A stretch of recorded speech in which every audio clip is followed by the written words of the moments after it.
que ensinará aos outros pecadores o caminho de Deus. Mas para isso precisa que o Salvador o livre de cometer mais violências e ponha nos seus lábios um cântico de louvor e de ação de graças. Observe se não é o itinerário de nossa vida, se temos a humildade de nos reconhecer pecadores. Por fim, em atitude, de sacrifício agradável a Deus, oferece-lhe um espírito arrependido, enquanto espera que o Senhor reconstrua os muros da Jerusalém e reestabeleça o culto sobre o altar do templo. Santo Agostinho, o grande Santo Agostinho, doutor da graça, comentando este salmo diz: a queda de um homem tão forte como Davi deve fazer-nos medir a nossa fraqueza, para não desejarmos que o que o nosso Deus nos proíbe. De longe, Davi viu a mulher, mas o seu desejo estava perto. O que ele via estava longe, o que ele perdeu estava nele. O pecado está em ti quando sucumbes diante do atrativo, reina em ti quando nele consentes. É preciso dominá-lo para não nos tornarmos seus escravos. Só estarás em segurança se o teu coração estiver ao abrigo do teu desejo. Serás tu mais forte que Davi? Pergunta Santo Agostinho. É isso, meus irmãos. Iniciamos mais uma quaresma e temos a oportunidade de, recebendo as cinzas sobre as nossas cabeças, reconhecermos a nossa condição pecadora e pedirmos o socorro de Deus.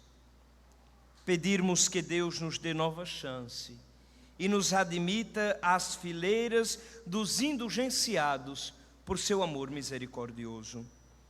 Neste caminho de conversão, nos lembra o Senhor: não basta apenas nos sentirmos perdoados, é preciso viver um processo que nos leve à adequação do nosso coração ao coração daquele que nos criou.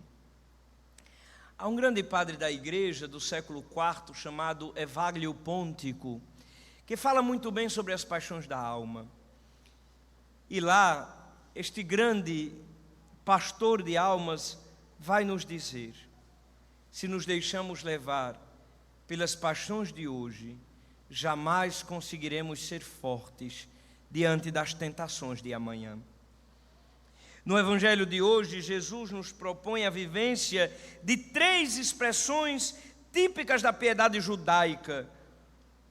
Contudo, corrige a tentação de fazer delas meras práticas exteriores para serem vistas pelos homens. Recupera o seu significado mais profundo, cujas raízes estão no interior do ser humano, chamado a participar no mistério de Deus, de Cristo, homem novo, profundamente marcado pela abertura ao próximo. A esmola, em língua grega, eleemosine, significa algo dado por misericórdia. Pela fome de Deus, a oração, e pela consciência de suas limitações, o jejum.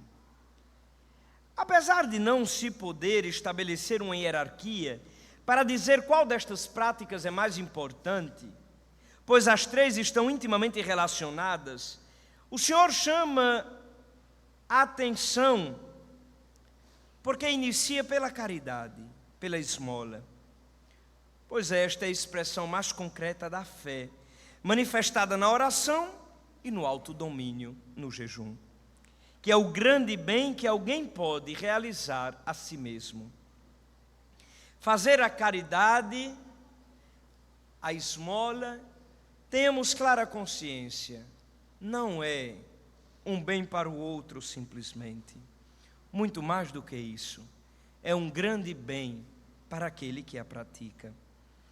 Numa circularidade sem fim, sem início nem fim, podemos dizer que só é capaz de dar esmola quem faz a experiência das próprias necessidades, das carências, de sentir-se necessitado, cuja consciência mais amadurecida nos vem de uma vida de oração e de intimidade com Deus, diante de quem nos colocamos como absolutamente necessitados e de quem recebemos tudo.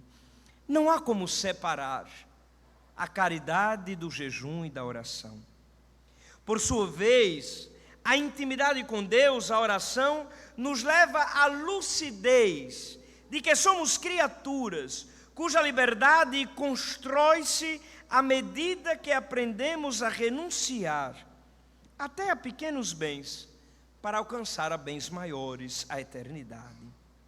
No jejum, não se faz a experiência da privação de algo ruim, mas aprende-se que é possível renunciar àquilo que é necessário. Por isso fazemos jejum de alimentos no dia de hoje, por exemplo, e que representam um bem.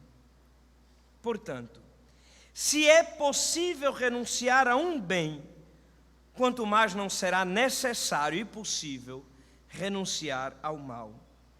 Aqui eu queria fazer um parêntese àquilo que escrevi. Vamos ter cuidado com determinadas ondas que surgem entre nós, sobretudo em redes sociais, sobre essa história de jejum da quaresma. Jejum é uma renúncia de algo que é bom e que nos causa prazer, em vista de um bem maior, a Páscoa da liturgia daqui a poucos dias, há 40 dias, e a Páscoa da eternidade, que é o céu. Essas ondas, essas correntes que aparecem na internet, vamos agora fazer durante uma semana jejum de fazer fofoca da vida do outro. Fazer fofoca é pecado o ano todinho, não tem nada de jejum não. Você tem que evitar o ano inteiro, não é só durante a quaresma não. A pessoa está gorda com 200 quilos, eu vou fazer jejum de chocolate durante essa quaresma. Cuide de fazer uma dieta pela sua saúde, não tem nada a ver com jejum isso não. Jejum é de algo que nos é bom, nos causa prazer, e nós livremente optamos renunciar para nos preparar para a Páscoa. Isso não tem nada a ver com essas vaidades.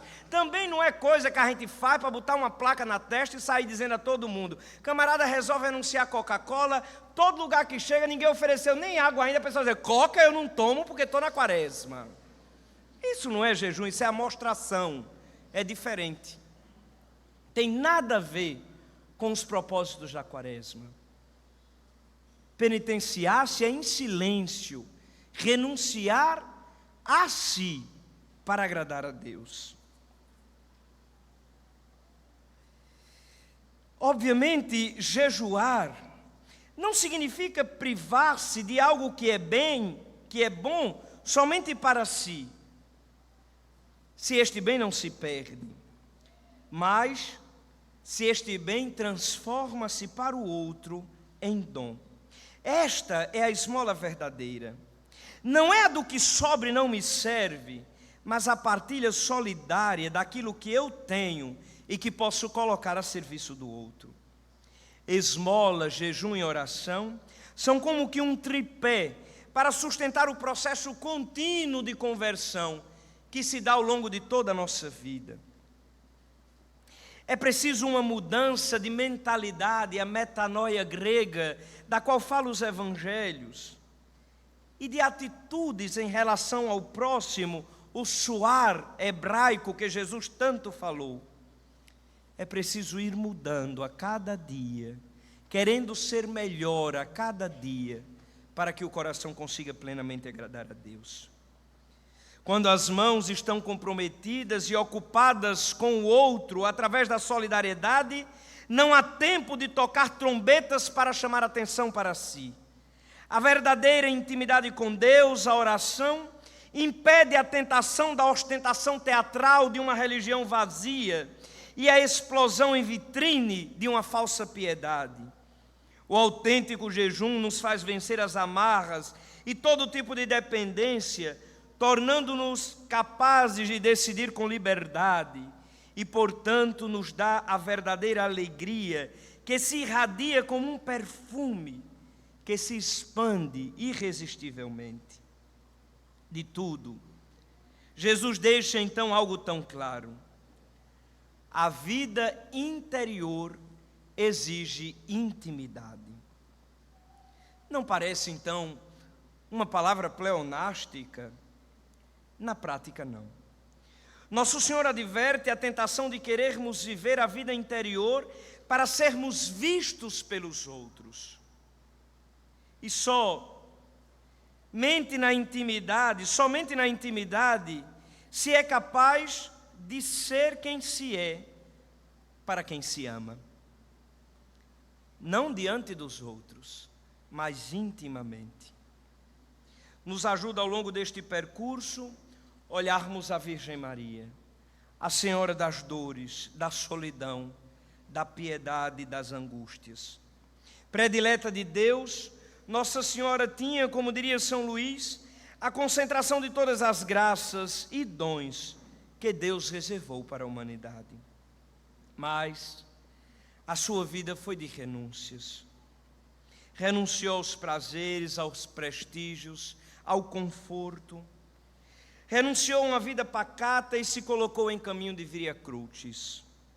Fugiu, desterrou-se, escondeu o menino, viu seu filho ser caluniado, perseguido, morto. Por isso Deus a exaltou. O Senhor pôs os olhos na sua humildade. Ele reconheceu o seu nada frente à grandeza onipotente dele, que ela temeu e amou acima de tudo. Por isso ele fez nela grandes maravilhas. Irmãos, eis o tempo favorável. As palavras de São Paulo na segunda leitura, ao iniciar esta quaresma, se tornam um grande apelo para todos nós. Como mãe e mestra, que chama seus filhos à humildade e à retidão, hoje escutemos ela novamente dizer: deixai-vos reconciliar com Deus.